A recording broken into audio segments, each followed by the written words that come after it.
welcome to another riveting, quirky, and, dare I say, Sam-tastic episode of No Franchise Fatigue presents The Good, the Bad, the Weird, the Wild, your monthly podcast dedicated to analyzing the career of one cinematic figure, where we each pick 4 films from their filmography for each of the titular categories: one good, one bad, one weird, and in this case, a very fitting wild one. My name is Matthew Reifschneider, and I will be one of your lovely co-hosts tonight. And joining me for some Three Stooges inspired slapstick comedy is our gore galore expert, Sean Caylor. How are you this evening, my friend? Whoop, whoop, whoop, whoop, whoop. And that is me popping me on the head. Oh, Yeah. Now everyone thinks we're doing Three Stooges jokes. This is going to be good. hey, there's going to be a lot of shemps spoken of. Yeah, we're going to talk a lot of shemps. You know, and quite frankly, I also grew up with the Three Stooges. That was like my growing up, my comedy background was like Monty Python, Three Stooges, Abbott and Costello, like all these older, kind of comedy routines. And so like I am a huge Three Stooges fan, which probably is one of the reasons why I love this director so much. And, of course, this director, born in 1959 to a conservative Jewish family, Samuel M. Raimi. Yes, we are talking about Sam Raimi, who became interested in filmmaking when his father brought home a Super 8 camera. He started making films with his best friend and to this day frequent collaborator, Bruce Campbell, a favorite actor of mine as well. And basically dropped out of university 3 semesters in to make The Evil Dead, and lucky for him, unlike some, worked out. The world is glad to have had it happen. Absolutely. I adore Sam Raimi. I guess let me start with this story. I'm going to start with this story because I am a huge Sam Raimi fan. Sam Raimi's top 5 directors of all time for me. No ifs, ands, or buts about it. Sam Raimi is that important to me. And part of that is growing up, Sam Raimi is a director. He was probably the first director that I realized as a kid what a director did. For some people that might be Tim Burton or somebody else who has like a really distinctive style. You kind of realize that this is what a director does. This is what they do. I remember like as watching, because we grew up in a household where we watched everything. I remember watching Evil Dead and Evil Dead 2 as a kid and being like watching Evil Dead 2 and thinking, this is what a director does. This is what I want to do. I want to be involved in the movies because of this. And for that reason, Sam Raimi has always been a really important part of my, film life, my film career, my film for everything as a critic and whatnot. He has been a really, really important cornerstone of that simply because his style is so unique. And once you kind of find out that backstory of his, where, he drops out of college, he makes this horror movie and with his buddies and things like that, it's such like this kind of inspiring background, especially if you've ever read Bruce Campbell's book, If Chins Could Kill. He really goes kind of extensively into that backstory and all of the things they had to do. But it's such a kind of, his style was so unique because he had to learn everything on his own, and it's really, really inspiring. And I think for me, that's why Sam Raimi is such a cornerstone of, especially my film personality. Back in the day, we used to rent movies, video, and in a very large way, I mean, it sounds like a joke, but in a very large way, a really, really good cover drew you to a movie. And let me tell you, there was not a better cover in that video store than Evil Dead 2. It has always just been such a sharply designed VHS cover. It's so good, and I'm sure we'll talk more about the Evil Dead movies as we go through our lists and choose our films for good, bad, weird, and wild. But Sam Raimi's career, even beyond Evil Dead, I mean, it's a great cover. It's a great introduction to anyone for his style. And like I said, we'll go into more in that. I have a lot more to say about that. But what makes Sam Raimi such a unique director, and I think such a good subject for an episode of Good, Bad, Weird, Wild, is that even though he's known as this kind of iconic horror director, it's a genre that he's returned to every once in a while. Most of his career isn't in horror, and in fact, his career is so diversified and varied that there's you can kind of tell like, Oh, because I mean, it's one of the reasons I'm very excited for this too. He's got crazy action movies, he's got grounded thrillers, he's got gory as hell horror. yeah, Kind I mean, I totally agree. And it's interesting because like when you talk with people and you're like, oh, let's talk about Sam Raimi, other film fans, it's interesting because it's hard to predict what a person's going to say is their favorite Sam Raimi film. Mostly because most of his stuff is pretty good, even for people who don't necessarily like Sam Raimi for his style, because he very much has an auteur style. But even for people that don't like that style, it's interesting because you never know which one they're going to pick as their favorite Sam Raimi film because he's got so much variety there. You know, for each person that picks Evil Dead 2, another person is going to pick Spider-Man 2, you know? So like it's really interesting that he's got a lot going on. And you know, even though he hasn't really directed a lot of films as of late, he's definitely stepped back into more of a producer, you know, opening up doorways for other filmmakers kind of role. That's kind of where he's gone. But I mean, looking at his filmography, which is shockingly short considering, you know, his stature as a director, it makes it really. This is going to be a fun episode. I'm really excited to just jump in and look at Sam Raimi as a filmmaker, look at his various different eras of his of, career. all right. So, Matt, what for Sam Raimi is your good? All of them? Can I say all of them? Can I just be like, you know what?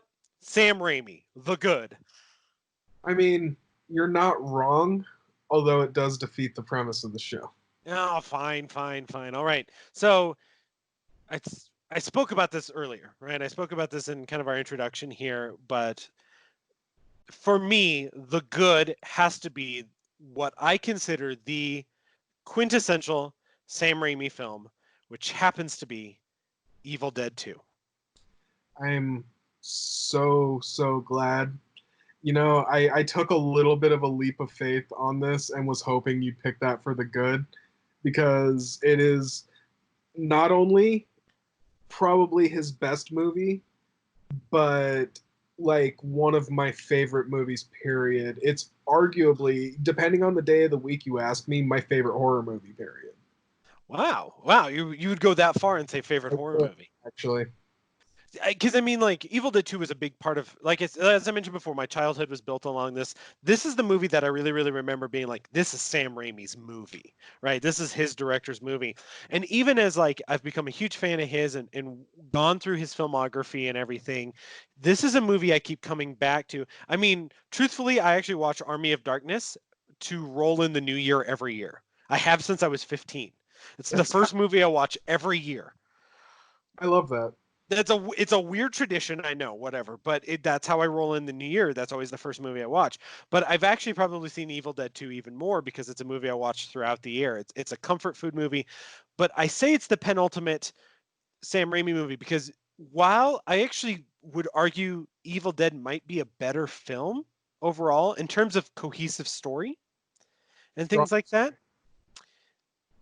Evil Dead 2 is Sam Raimi's movie. Yeah. It's got his humor. It's got because like the Evil Dead is a Sam Raimi movie, but it doesn't quite have all of his like nuances and kind of style choices and things that Started became his auteur camera signatures. tricks. He started doing his camera tricks. He started doing his gore and his effects stuff, but the whole package wasn't there yet. Yeah, because it's a fairly humorless movie.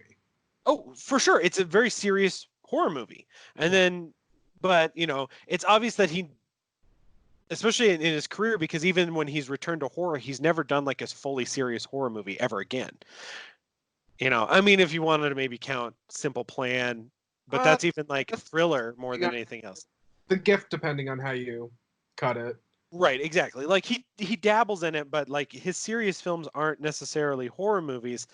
And you can tell that comedy was always kind of his forte, and I think Evil Dead 2 is still the best combination of the two. I think it's the perfect combination of all of the elements that are Sam Raimi, and I'm putting quotes in the air, Sam Raimi. All of the elements of that, what he does, is Evil Dead 2. But at the same time, let us not undercut how scary Evil Dead 2 is when it wants to be.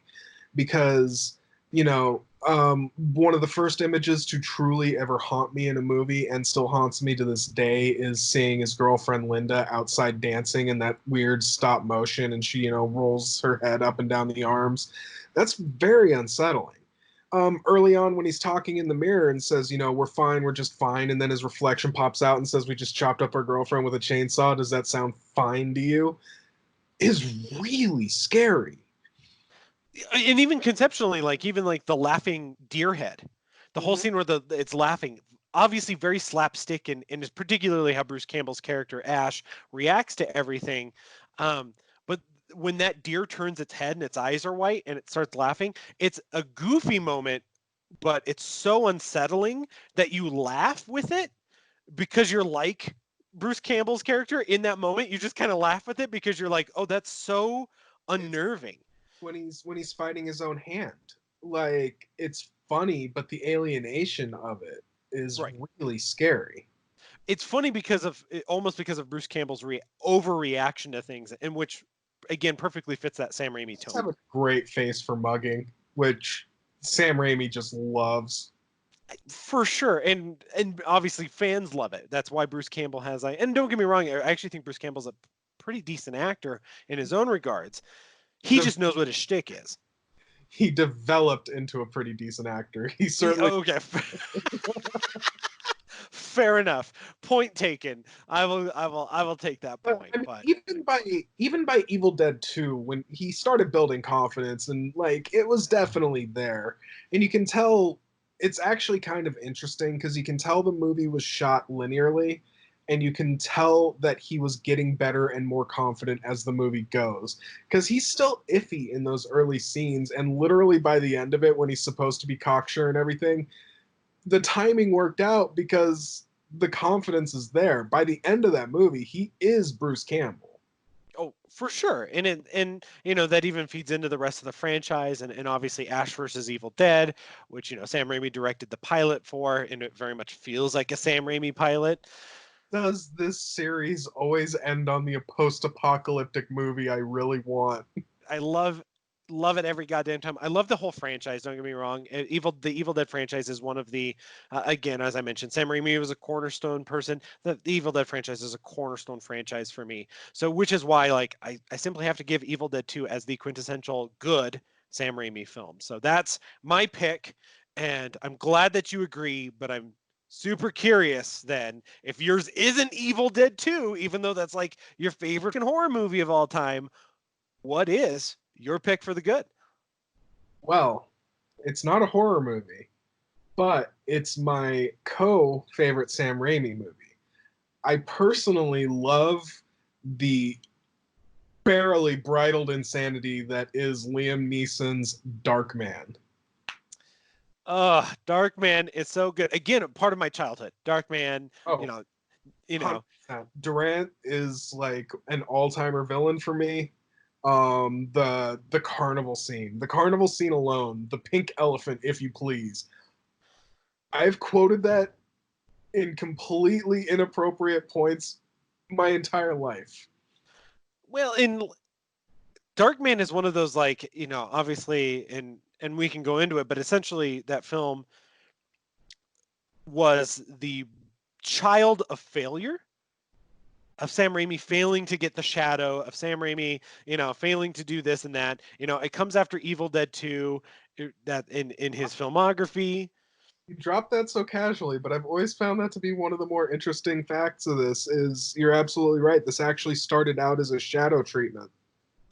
When you watch the movie, it absolutely makes sense. It's a better Shadow movie than The Shadow with Alec Baldwin. Although, as far as trashy guilty pleasures go, I am actually fond of that Alec Baldwin channel. I actually fucking love that movie too. And weirdly enough, this actually goes back into my childhood. My dad was really, really into radio plays. And I mean, he still is. He like radio dramas and things like that, the old ones, which is weird because like podcasts have kind of moved that direction with fictional podcasts. That like the radio drama has come back in some shape or form. The current popularity of audiobooks too. Yeah, it's Get kind of more strange. produced and stuff. Yeah. Yeah, but I remember he used to have the entire Shadow radio collection on CD, on compact disc, and he would listen to it in his garage. So I remember like growing up with the Shadow radio shows, and I loved the movie with Alec Baldwin. And it's weird for me to think that like Darkman is still the best Shadow movie that they've made. And that's a franchise I do not understand why it was never franchised with Shadow. I mean, I get it, the movie didn't do great, but like, come on, like, how has that not been rebooted? How's Darkman not been rebooted? You know, I'm kind of glad it hasn't been though, because this is the rare movie, and being as Darkman does have non-Sam Raimi sequels, this is a provable fact that the movie only works with Sam Raimi. I have a certain Full Moon Entertainment style ironic love for, boy, especially the third one, Die Darkman Die, which is one of the greatest sequel subtitles that has ever existed. It's so good. Die Darkman Die. How's that not? Anyway, but regardless of that, it is something where Sam Raimi's style adds so much and is so much of why it works. Again, a lot of really, really big close face shots. The dude just loves actors that will mug, and every actor in this movie is there for it, and that's really, really fun. But there's also just his roots in horror made for such an interesting, I'm air quoting here, superhero film or proto superhero film. Durant is a amazing bad guy. That opening scene where he's cutting the dude's fingers off, he's like, I've got you know, he goes, point one, never fuck with me, and he cuts the dude's finger off. And, point two, I'm a very dangerous man, and he cuts the dude's finger off. And he goes, point three, I've got 7 more points, and he cuts the dude off. It's so horrifying, down to just the inherent Sam Raimi weirdness of a villain who has a false leg that's also a gun. Well, and I also think that Darkman is a great example of why Sam Raimi was kind Not of in. Darkman, or sorry, not in the grindhouse sense, real quick, but in the sense that he actually has to take it off and it turns into a gun. Yeah, right. Yeah, no, but it's that style because his style is so goofy at times. I mean, you could say that is his style, is kind of this goofiness, this weird charm that's embedded in things. It also is why he makes for a great comic book director, and why why he did so well with the Spider-Man movies, and also why it's heavily rumored he will be replacing Scott Derrickson for the upcoming Doctor Strange sequel. I think he's an incredible choice for that. I mean, I loved Scott Derrickson as a director in the first Doctor Strange. Don't love the movie, but I love him as a director on it because I really like Scott Derrickson. But like, if you're going to replace Scott Derrickson, you fucking get Sam Raimi to do it, because Darkman is a comic book movie that's not based on a fucking comic book, and it's brilliant, and because it still has that feel of like, this is a comic book movie without actually having that IP source material. Yeah, 100%. And just beyond that, it's actually got more heart than you realize, and Sam Raimi actually is very good at injecting that kind of heart into his movies too. To bring up a belated point on Evil Dead 2, there's the whole subplot about how Ash is fully possessed and sees the pendant he gave his girlfriend, and that's actually a really sweet moment where he breaks the possession. And I think that goes forward into Darkman. There's just this tragedy about how the attempted murder, when they blow up his whole building, there's a tragedy to it because he got all these, you could call it superpowers. He doesn't feel pain, and he sort of has a machine that lets him make Mission Impossible faces and stuff. but at the same time, like, he's a monster. He's the Phantom of the Opera, um, made into kind of a superhero, but even that's kind of an edge case. It's also a revenge movie. He's not out doing daring do and adventuring for the sake of heroics. He's going to take revenge for his fucked up face.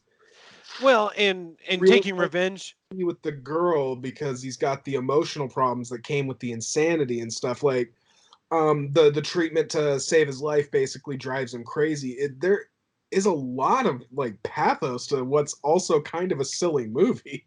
Yeah, and a lot of dark pathos because he's got that weird ability to balance horror, comedy, heart, you name it, right? That's in there because even Darkman is a prime example that he does all of this. You've got this insane character, this Frankenstein, Phantom of the Opera kind of lead character, comic book hero, blah, blah, blah. And then even at the bottom of all of that, there's a pretty good love story with Frances McDormand in it. And It was very good in this movie. who's great in this movie, and you're like, yeah, and that romantic subplot. And don't get me wrong, like the idea of like a Liam Neeson, Francis McDormand comic book movie, like nowadays seems a little strange. Like it's hard to kind of picture that. As But a matter of fact, even you specifically saying that sentence, I'm like, I can't even picture that anymore. And it happened in 1991. right, like it's already happened, and like going back, I kind of forget that's her in this movie, right? Because she's become kind of an icon. I mean, obviously an Oscar winner and everything like that, and she's such an intense personality, and you're like, here she is in this kind of Oh, goofy movie. and on top of that, to be entirely honest, all 80s and 90s kind of action movie females. I hate the word females, sorry. Action women in action movies throughout the 80s and 90s have all kind of just converged into Kim Cattrall for me for some reason. What? So, What is that into Kim Cattrall? Big Trouble in Little China. Yeah, I know Big Trouble in Little China. She's great in Big Trouble, but like, But for some reason, that's just the one that it always pops to, and it's like, oh, right, she wasn't in every movie. It was just the one movie. that's so that's such a random comparison. I'd have never like had you been like, hey, if there's one person that would be the person I would go to for this role, who would it be? I would have fucking never said Kim Cattrall. Never, not a million fucking years. She'd have been great in it. You're damn right she would have been. That's so random, but that's great. That's great. I appreciate it. So, But yes, Darkman, that is definitely my good.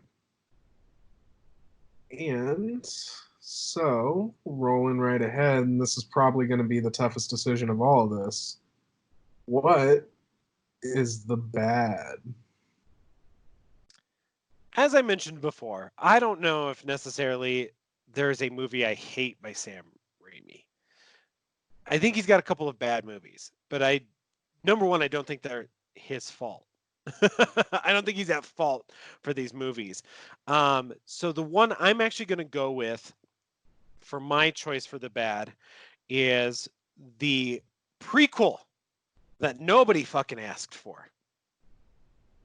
You know it. It's Oz, the Great and Powerful. So I left myself two options for this just so we could talk about the only two movies of his that you could even slightly call bad.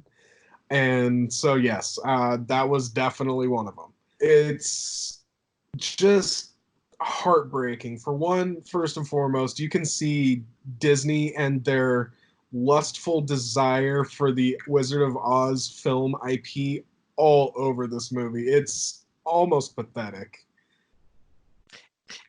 What makes Oz the Great and Powerful such a strange, especially like as I think about the Wizard of Oz movies and various things like that. For those of you out there who maybe have not seen it, because I do feel like this is a movie that has kind of ceased to exist in a lot of ways. But this is a prequel to the Wizard of Oz that explains where Oz the Great and Powerful came from when he first arrived in Oz, and it kind of tells the origin story of the Wicked Witch of the West and his relationship with her. It obviously has James Franco as the titular Oz, and then also Mila Kunis is the Wicked Witch of the West, or the character that becomes the Wicked Witch of the West. there's in some this interesting ideas. tragic equivalent of a twist. Yeah. Yeah, But well, there are interesting ideas, and there's actually really good effects work at play here. And you give Sam Raimi $5 and he'll make it look like 100,000. Like eh, that is his talent. And so every cent of this reasonably high budgeted movie is on the screen. And everything in it looks great. It's just so cynical. Everything about the movie is just cynical. and it makes you wonder because like I feel like Sam Raimi did his best. I think the script for this movie is really really problematic, and it's a really flawed foundation for it to be built on. Because as you said, there's a lot of like style to this movie, and there's really funny Oh, comparisons online that it's secretly a remake of Army of Darkness. that's funny. Oh, yeah, I can kind of see that. Yeah, there's all these videos that are like the Oz the Great and Powerful is just Sam Raimi because like he was given this property and he's like I don't know what to do with it, so I'm just gonna fucking remake Army of Darkness, and it's really funny the comparisons they make about it. But so there's a lot of his style in there that I like. I like that there's some darker elements, as you said, that's we kind of talked about that he has the ability to kind of genre bend and balance it. And on paper, I think the idea looks good. I just think that the script is so flawed that when the ultimate results come out, it feels like it's so much style over substance that it does, like you said, it's cynical. It's almost like a hollow watching experience for me. And the things that I do like about it, that there's just not enough. So I will take this opportunity to briefly tell one of my favorite stories of cause and effect ever. But Disney has gone out of its way and petitioned and literally changed copyright law so much to protect their IP, specifically of Mickey Mouse. Steamboat Willie and Mickey Mouse should have gone into the public domain 30 years ago. Um, so, what's interesting about that, though, is that Disney wants the Wizard of Oz film so bad and has for about 50 years, but MGM ostensibly has it in perpetuity because of the copyright laws that Disney keeps changing. And Disney will continue to change. They will lobby Congress until the end of time, simply because of the rights for Mickey Mouse and the House of Mouse, if you will. But So what has always cracked me up is the kind of Faustian contract they made with that means they will never get the Wizard of Oz, and this movie was their attempt to kind of force it yeah, in a way by yeah, by trying to force these elements, because the specific elements they want is stuff like the Green Wicked Witch, the iconography, the visual, and this was their way of just kind of making their version of it. Didn't work with the Return to Oz, doesn't work with Oz the Great and Powerful. ugh, it hurts me in my soul. So okay, so I'm done talking about Oz the Great and Powerful. You said you had two movies that you wanted to pick for bad. Oz the Great and Powerful was one of them, but I stole that from you, so swipe that from under the base. What is the other one then for you? Well, I mean, we kind of already touched on it. We know this was the other big studio interference movie, and that would be Spider-Man 3, The Great and Tragical. Um, yeah, I'm gonna make it work. Tragical.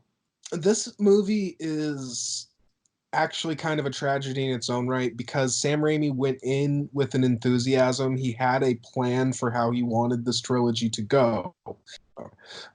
It's actually famous, the studio interference in this film, because Sam Raimi wanted it to be a plot about two vultures and to finally complete his really subtle undertone of the lizard's origin story.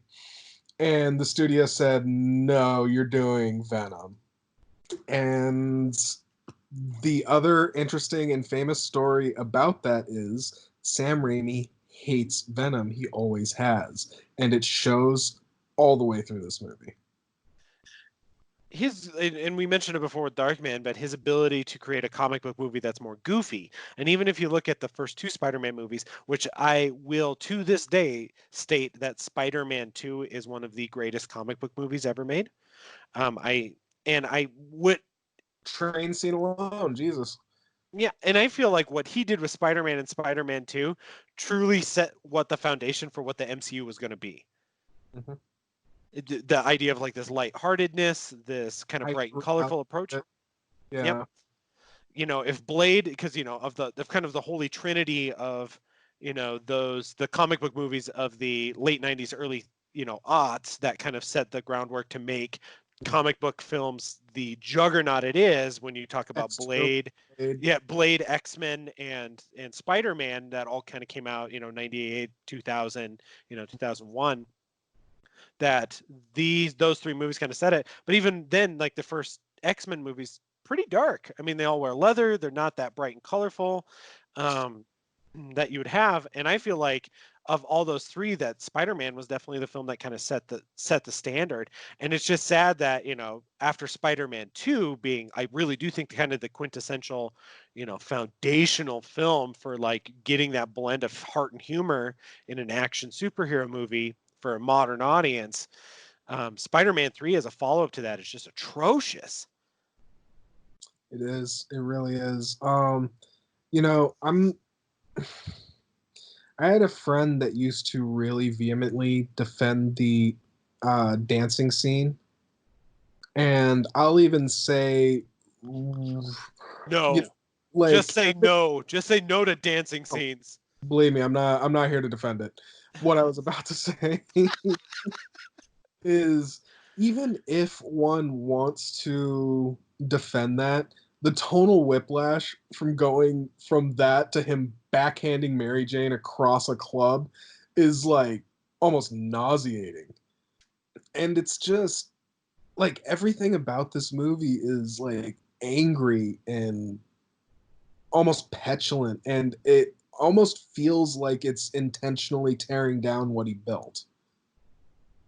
And it wouldn't shock me, because especially because of like the rumors of the fallout, not only on Spider-Man 3, but like how I'd heard stories that he restructured his contract after Spider-Man 3, and he's because there was rumor to Spider-Man 4 that he was going to direct, and then basically like his restructured contract, as internet rumor would have it, basically gave him an out clause that if he didn't like the script after his initial script that they gave him with the changes that they would make to it, he had an escape route at any given time that he could just, eject himself. And then the fact that the entire cast literally walked with him afterwards just kind of indicates not only like how much Spider-Man meant to him, but how much that he meant to the cast. Yeah. Like this was only going to work with Sam Raimi, and quite frankly, Hey, we may never have gotten Sam Raimi's Spider-Man 4, but at least we got Mark Webb's Amazing Spider-Man. dude, you couldn't even say that without laughing. God damn it, you just pissed me off. Why do you get? Especially because, like, as you said, like Sam Raimi spent so much time like trying to do this like secret origin story for the Lizard, and then how badly the Amazing Spider-Man kind of fucks up the Lizard story, and like how irritating that is to me. It gives me a headache and everything. That's all I got for that. So But yeah, and I mean, really, and both of these bad movies, you can already tell it's. I mean, I'm not excusing Sam Raimi for his part in it, but it's very obviously where both of them went wrong, and I don't feel like it was with Raimi himself. although I mean, you could make the argument, as you said, because I agree with you that Spider-Man 3 does have that feeling that almost Sam Raimi tore it down himself Mhm. when he was kind of upset with them. True, You but could say that maybe he sabotaged his own movie. That might be his own fault. uh, I Which, respect that artistically. I was Actually, gonna say, but I kind of agree with the him. So like, hey, what? Fuck Raimi it. So, did give he gave Sony everything they wanted. It was just it was one of those like be careful what you wish for, Wishmaster style. exactly. Wishmaster, a movie that feels like a Sam Raimi film. I, Um, man, I just rewatched that recently. We should do that franchise, which yeah, is weirdly bigger than you think it is. yeah, yeah. Especially if you try to, we could even do a good, bad, weird on movies about gin. Yeah. Oh my god, right. There's a lot of them now. So rolling straight through, what is oh boy, this is a loaded category. What is your weird? My choice for the weird is actually what I consider Sam Raimi's weirdest film. Like, Mm. I'm not going to use this category to chat about something that I think was interesting or anything like this. I'm truly going to pick what I feel is his weirdest film, and it's a film that I love, Crime Wave. Wow. And that is the first time anyone has mentioned Crime Wave in 10 years. I fucking love Crime Wave. I didn't get to see this till much later in my exploration of Sam Raimi's filmography, particularly until it came out on Blu-ray, because it was kind of a hard film to find It's in obscure. yeah, it was obscure for a while. Then it finally came out on Blu-ray. My brother actually bought this for me. He knows how much I love Sam Raimi. He bought it for me for my birthday. I literally, like, as soon as I got it, I watched it that night, and I fucking laughed for the entire length of that movie. This is if Evil Dead 2 is the penultimate of what everything Sam Raimi is, Crime Wave is everything that Sam Raimi loves Mm. in one movie. And I think that that's all of the slapstick humor, all of the strange Looney Tune style absurdity in that movie, just and the weird, as you mentioned before, tonal whiplash that happens. I fucking love the tonal whiplash in this movie, particularly at like this idea of like somebody on death row telling the story of how he got to death row, and then the ending with the fucking nuns. And I'm sorry, this movie just tickles me pink every time I watch it. There is nothing better than watching somebody try to get a lady by pulling the entire carpet of a room off the floor to drag her towards him. I love it. I just absolutely love Crime Wave. So, for my weird, I was tempted to go in a half joking angle and say, for the love of the game. Because in a list full of thrillers and genre film, that is actually a weird movie. It's weird for Sam Raimi, and I think that's a key thing to put for that. But I'm actually gonna go with one of his more serious films in the same spirit, but I think a much better film, and I did touch on it a hair earlier. But the only non-genre movie in my entire list, A Simple Plan.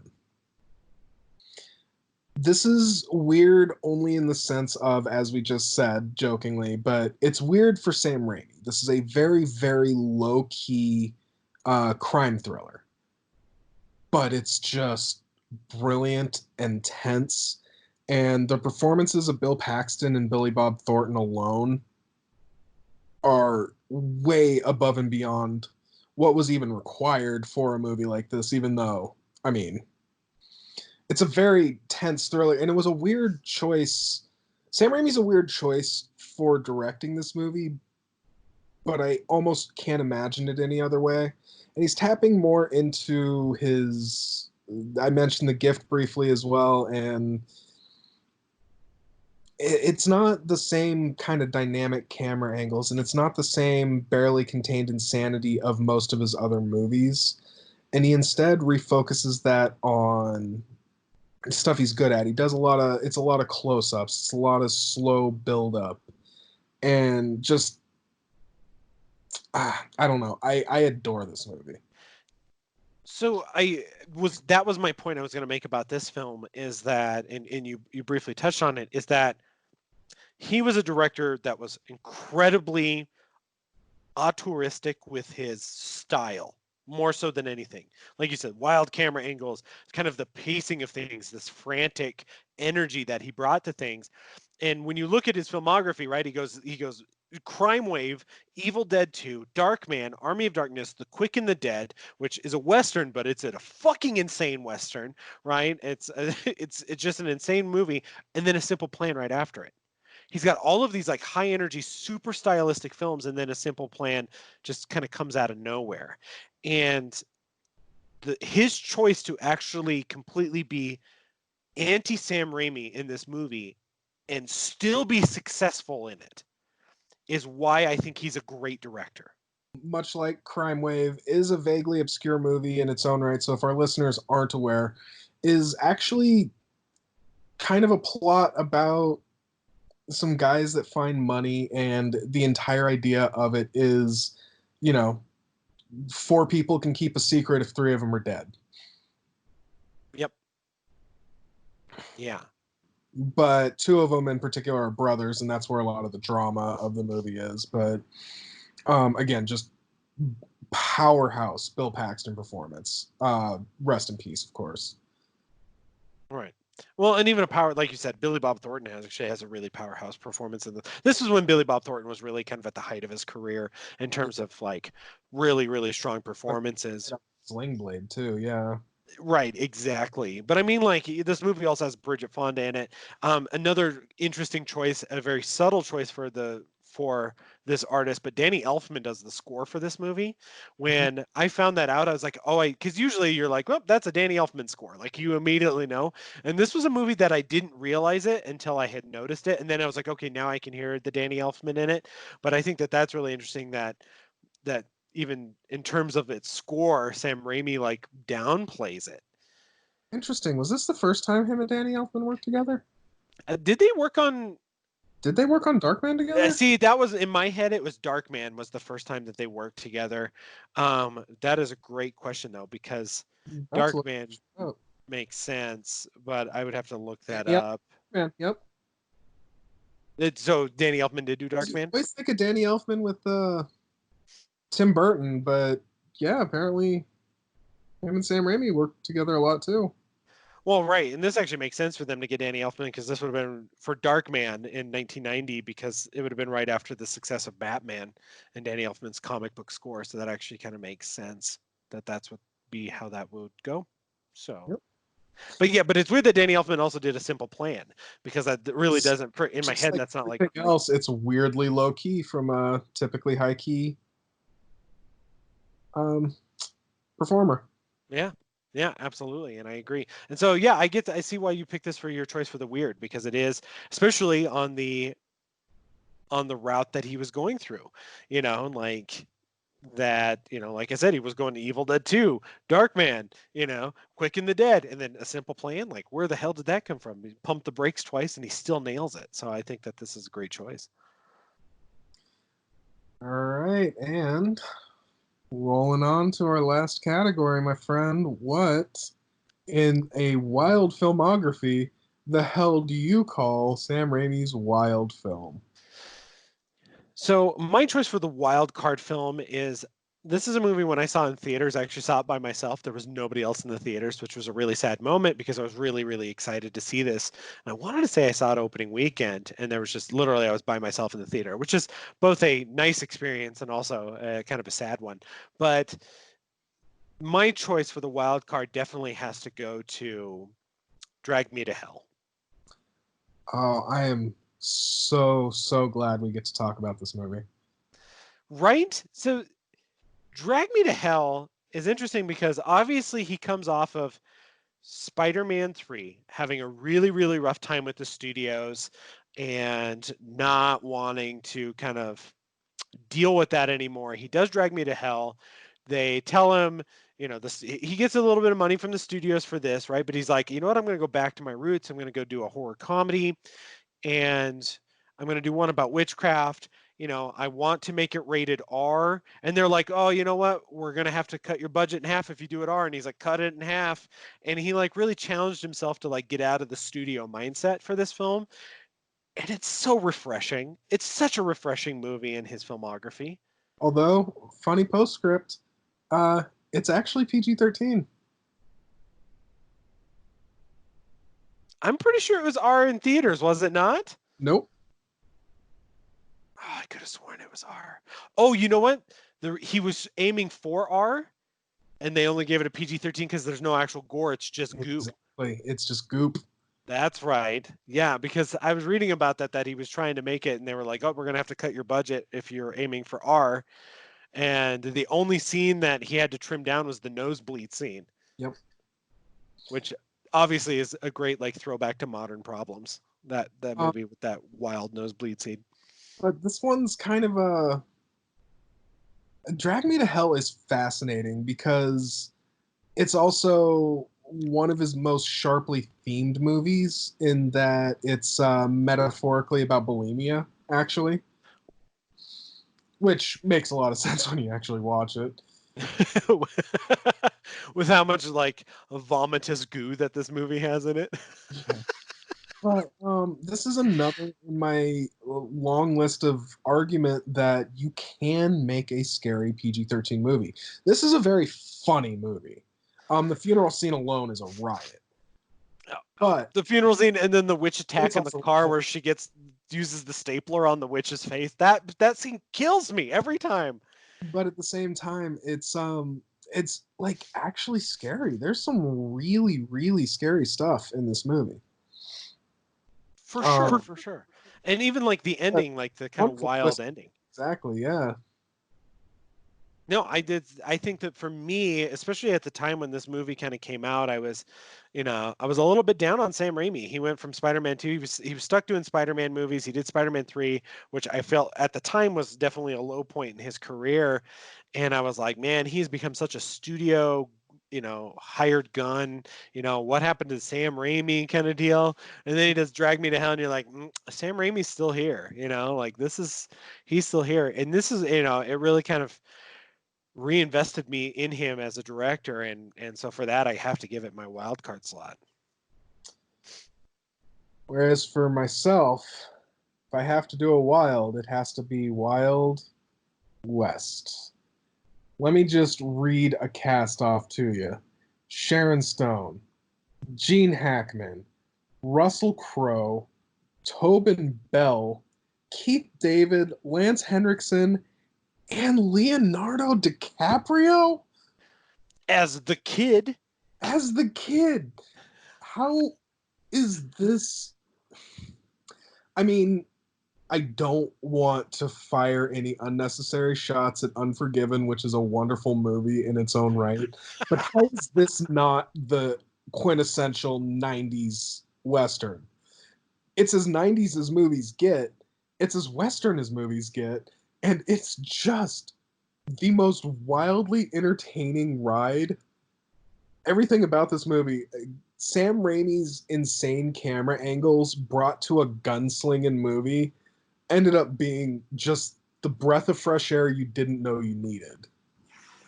absolutely agree. This is a movie that I've loved since it came out, and I've owned it on like 4 different formats now.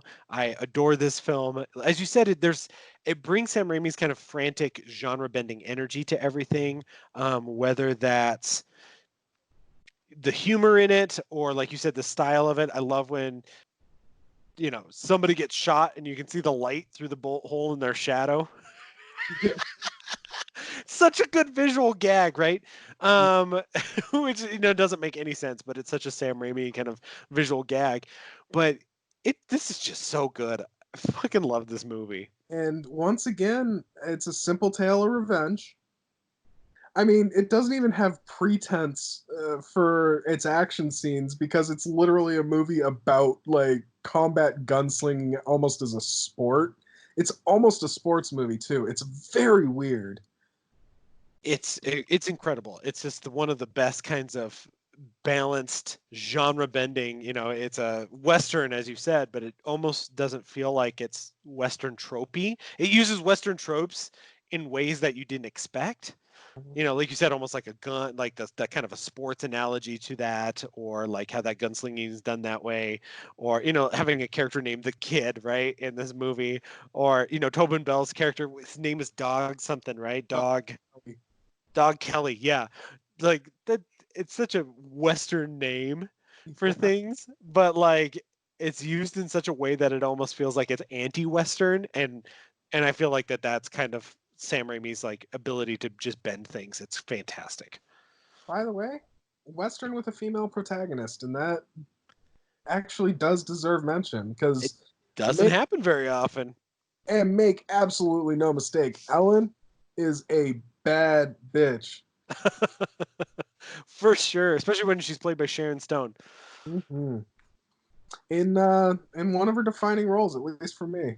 Yeah. Oh, for sure. Yeah, absolutely. I think that this is kind of the first time, just from the time period it came out, that I remember her kind of being kind of that A-list star kind of deal. So yeah, for sure, Yeah, definitely. I think this was coming right off of Basic Instinct, so Yeah.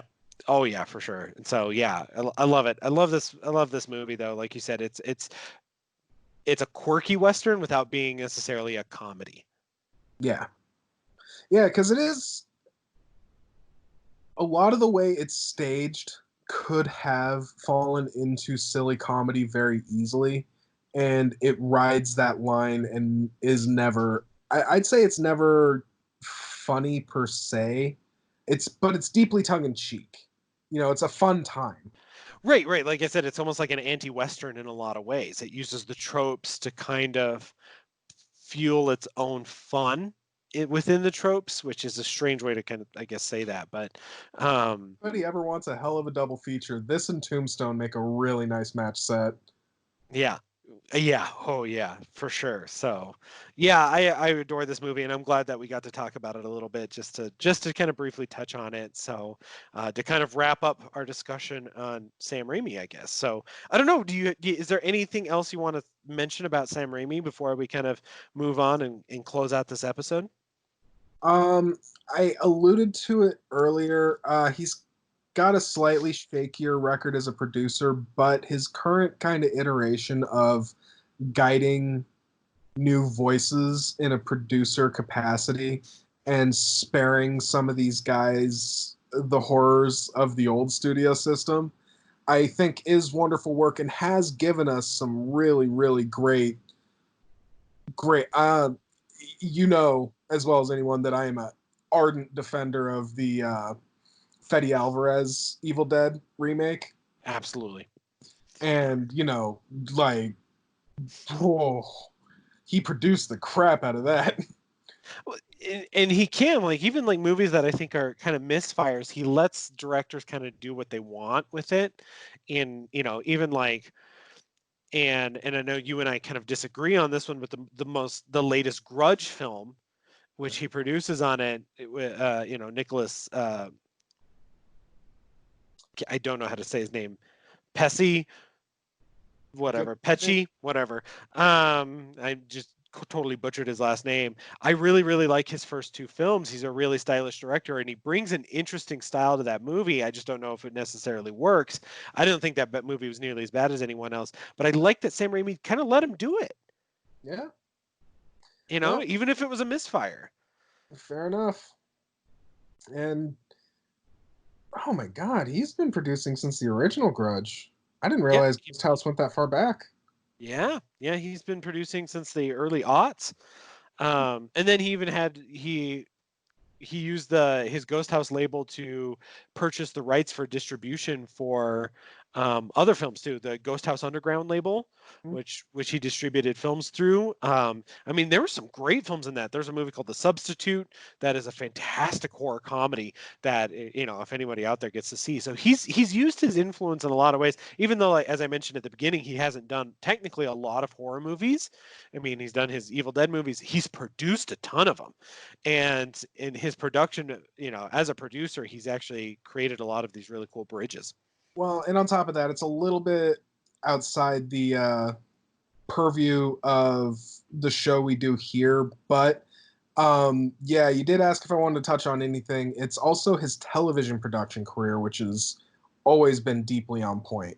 From Hercules and Xena to Briscoe County Jr., Spartacus. Spartacus, Blood and Sand. Sam Raimi's actually put out some of the best TV of the last 30 years, too. So, I mean, just a man of innumerable talents. Yeah. And I like that's even if I want him to direct more, and I like I mentioned before, I'm very excited for him if he does decide to do this new Doctor Strange film. Very excited to see him get back in the saddle as a director. But even if he just continues the rest of his career as a producer, the fact that he gives these, like you said, Fede Alvarez and all of these interesting filmmakers a chance to really dig in, and even ones that are like established filmmakers like Alexander Aja with Crawl. I mean, he nails that. That's such a silly movie That that was what, together. that was what third, fourth review I ever wrote for the site. Love Crawl. Yeah, Love Crawl. incredible. Yeah. Definitely the first good review I gave on the site. Fair enough. Yeah, but I mean, I love it too, so I'm all about it. But yeah, I think that if that's the rest of his career, I'd actually probably be pretty happy with it. Hmm. He just, I would kind of like to see him be like a Lloyd Kaufman who makes movies that are not Trauma. Yeah, for sure. Like, I say with the world's most respect because Lloyd Kaufman's also given a lot of people chances they'd have never had otherwise too. So yeah, including James Gunn, who now is it's gone. yeah, who's now doing two Oh, separate yeah.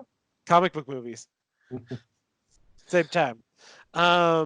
But Yeah, that yeah. is going to be it for Good, the Bad, the Weird, the Wild. Do you remember who we're talking about next time, my friend? You know what? I've got the list pulled up, and our next episode, The Good, the Bad, the Weird, the Wild, we're going to be talking about a incredible, very hot, right on the skillet writer right now with Lee Winnell. Mm, couldn't be more excited. Been a diehard fan of his since Saw. Yep. Yep. He's an interesting writer. We're going to be talking about him as a writer, not as a director, even though he is his latest film he has directed, The Invisible Man, which is out in theaters right now. I do highly suggest people go out and see that before we talk Lee Winnell, because I'm sure we're going to be talking about that film in spoiler Promise you. territory. Oh, Yep, for sure. So we're going to be talking about Lee Winnell as a writer, though. So definitely check out his movies. That includes, Saw movie, the Insidious films, things like that he did not direct. yeah. So definitely check out, look up Lee Winnell on IMDb, look at his credits as a writer. We'll be talking a little bit about that.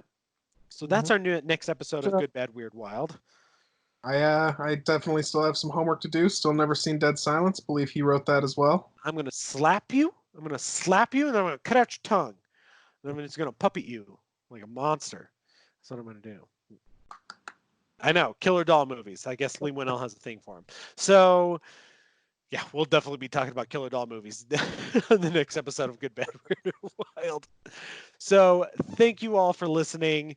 Again, this is No Franchise Fatigue presents Good, Bad, Weird, Wild. Please go like us, subscribe to us, give us 5 stars wherever you listen to your podcasts. We're on all kinds of stuff: Google Podcasts, Apple Podcasts, Stitcher, Anchor.fm, which you heard an ad for at the beginning of this episode. But please go check us out. We've got a back catalog that's finally growing up. We're getting a lot down back in there. If you want to hear more about some horror directors, we have some episodes on like Eli Roth and Rob Zombie. Definitely go check those out. We got some good stuff there. So again, my name is Matthew Reifschneider. You can find me over on Twitter at The Movie Matt. You can also find my writing over at bloodbrothersfilmreviews.blogspot.com. You can find please go visit us on our social media for this podcast. You can check us out at facebook.com/no franchise fatigue, and then over at twitter.com, or at the handle nffpod. Please go check us out there. And Sean, where can we find you? I also write at bloodbrothersfilmreviews.blogspot.com. And if anybody wants to reach out to us directly, you can email at nffpod.sean, SEAN, my name is a 4-letter word, at gmail.com. I call you a bunch of other 4-letter words, even though your name is already a 4-letter word. Some of those start with S too. Heyo. Saying hey-o. All right, thank you so much, guys, for listening. This has been No Franchise Fatigue presents Good, Bad, Weird, Wild.